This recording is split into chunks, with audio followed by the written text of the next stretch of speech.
২৮ বছর ধরে অকার্যকর ডাকসু, তবে আদালতের আদেশে এর জট খুলেছে।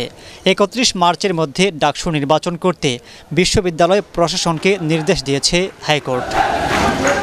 নির্বাচন সামনে রেখে কাজ শুরু করেছে বিশ্ববিদ্যালয় প্রশাসন, কিন্তু বিপত্তি দেখা দিয়েছে পুরনো গঠনতন্ত্র নিয়ে।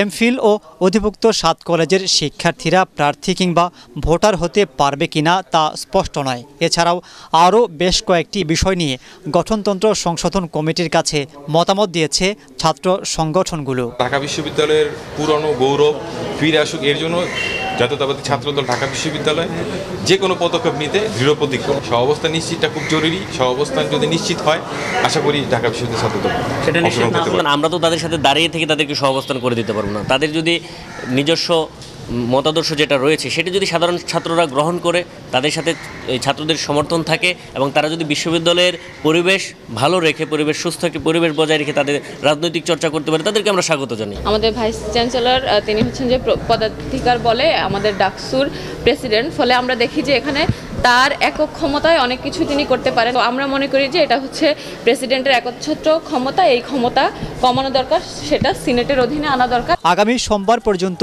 লিখিত মতামত কিংবা আপত্তি জানাতে পারবেন শিক্ষার্থীরা।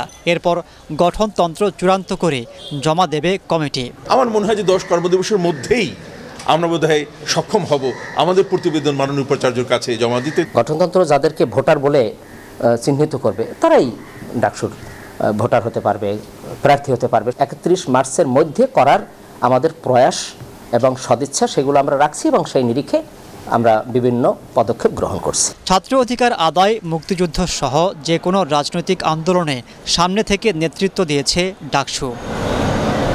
1922 সালে ডাকসু প্রতিষ্ঠার পর ছাত্র নেতৃত্ব তৈরিতে গুরুত্বপূর্ণ ভূমিকা রাখে এই সংগঠন, কিন্তু নানা কারণে এরপর দীর্ঘদিন ঝিমিয়ে থাকার পর আবারও সচল হচ্ছে ডাকসু।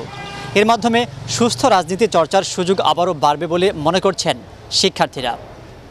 মাহবুব কবির চপল, এটিএন বাংলা, ঢাকা।